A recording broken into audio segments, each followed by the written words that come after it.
Hi friends, எல்லாம் எப்படி இருக்கீங்க? நல்லா இருக்கீங்களா? Welcome to our channel. இன்றைக்கி மணக்க மணக்க மாங்காய் மீன் குழம்பு தான் செய்ய போகிறோம். வாங்க எப்படி செய்யுதுன்னு வீடியோவில் போய் பார்க்கலாம். 1/2 kg தூனா ஃபிஷ் தான் எடுத்திருக்கேன். இது கூடவே சின்ன வெங்காயம், ஒரு தக்காளி, கறிவேப்பிலை, பூண்டு, இஞ்சி, பச்சை மிளகாய் எடுத்திருக்கேன். ஒரு கூடவே ஒரு மாங்காய். இப்போ ஃபிஷ்ஷை நல்லா மஞ்சளும் உப்பும் சேர்த்து நல்லா க்ளீன் பண்ணி எடுத்துக்கலாம்.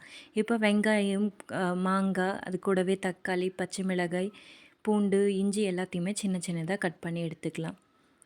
இப்போ பேனில் தேங்காய் எண்ணெயை தேவையான அளவுக்கு நான் ஆட் பண்ணிக்கிறேன். இது கூட எண்ணெய் காஞ்ச உடனே கடுகு, வெந்தயம் சேர்த்துக்கலாம். இப்போ இது கூடவே சின்ன வெங்காயத்தை சேர்த்து நம்ம நல்லா வதக்கி விட்டுக்கலாம். இது கூடவே ஒரு பிஞ்சு சால்ட்டும் மஞ்சளும் சேர்த்து வதக்கிக்கோங்க. இது கூடவே பூண்டையுமே சேர்த்து நல்லா வதக்கி விட்டுக்கலாம்.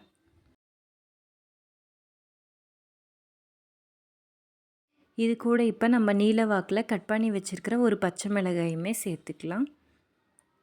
கறிவேப்பிலையும் சேர்த்துக்கோங்க. இது கூடவே சேர்த்து நல்லா வதக்கி விட்டுக்கோங்க.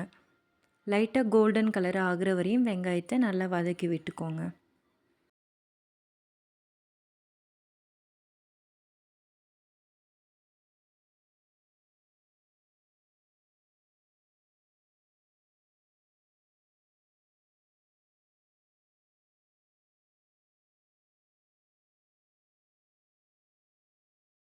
நம்ம மாங்காய் போட்டு குழம்பு வைக்கிறதுனால இதுக்கு நிறைய தக்காளி சேர்க்கணுன்ற அவசியம் இல்லை. மெயினாக புளியும் சேர்க்க போகிறது கிடையாது. மாங்காய் வச்சு மட்டும் தான் செய்ய போகிறோம்.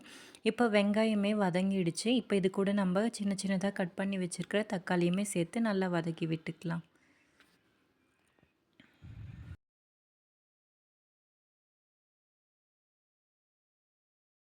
இது கூடவே ஒரு பிஞ்சு மஞ்சளையும் சேர்த்து நல்லா வதக்கி விட்டுக்கோங்க. கொஞ்சமாக பெருங்காயத்தூளையுமே சேர்த்துக்கோங்க. இது கூட தேவையான அளவு மிளகாய்த்தூள் சேர்த்துக்கலாம். சில பேருக்கு காரம் அதிகமாக சாப்பிட பிடிக்கும், சில பேர் கம்மியாக சாப்பிட பிடிக்கும். ஸோ உங்களுக்கு எந்த அளவுக்கு தேவையோ அந்த காரம் தகுந்த மாதிரி நீங்கள் சேர்த்துக்கோங்க.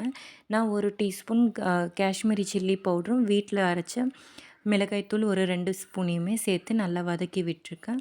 லைட்டாக தண்ணியும் விட்டு நல்லா வதக்கிக்கோங்க. அப்போ தான் உங்களுக்கு பேனில் அடி பிடிக்காமல் இருக்கும்.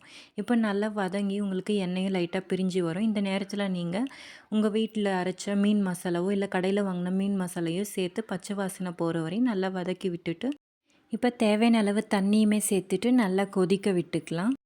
இது கூடவே கட் பண்ணி வச்சுருக்க மாங்காயுமே சேர்த்து நல்லா வேக வச்சு எடுத்துக்கலாம். இப்போ மாங்காயுமே வெந்து வந்துடுச்சு. அது கூட நம்ம க்ளீன் பண்ணி வச்சுருக்கிற மீன் துண்டுகளையுமே சேர்த்துக்கலாம். சேர்த்துட்டு ஒரு 10லேருந்து 15 நிமிஷத்துக்கு மீடியம் ஃப்ளேம்லேயே வச்சு நம்ம ஒரு மூடி போட்டு க்ளோஸ் பண்ணி வச்சிடலாம். இது நீங்கள் மீன் குழம்பு அப்பப்போ நம்ம கலந்து விடணுன்ற அவசியம் இல்லை. கலந்து விட்டுட்டு இருந்தீங்கன்னா மீன் எல்லாமே தூள் தூளாகிடும். அதனால் மீடியம் ஃப்ளேம்லேயே அப்படியே ஒரு 15 நிமிஷத்துக்கு அப்படியே விட்டுருங்க. இப்போ பாருங்கள், மீன் துண்டுகளுமே நம்மளுக்கு நல்லா வெந்து வந்திருக்கு. இப்போ இந்த குழம்பு கொஞ்சம் திக்காகிற வரையும் அப்படியே மீடியம் ஃப்ளேமில் வச்சிடலாம். சில பேருக்கு தண்ணியாக சாப்பிட பிடிக்கும். பட் மீன் குழம்பு கொஞ்சம் தண்ணியே இல்லாமல் ஓரளவுக்கு கெட்டியாக இருந்தால் தான் சாப்பிடவும் நல்லாயிருக்கும். சுவையான காரச்சாரமான மாங்காய் மீன் குழம்பும் ரெடி. இதை நீங்கள் மறுநாள் சாப்பிட்டிங்கன்னா இதனுடைய ருசியுமே ரொம்ப அமர்க்கலமாக இருக்கும். உங்களுக்கு நல்லாவே புளிப்புத்தன்மை எல்லாமே மீனில் இறங்கி சாப்பிடவே ரொம்பவே நல்லாயிருக்கும். நீங்களுமே வீட்டில் ட்ரை பண்ணி பாருங்கள்.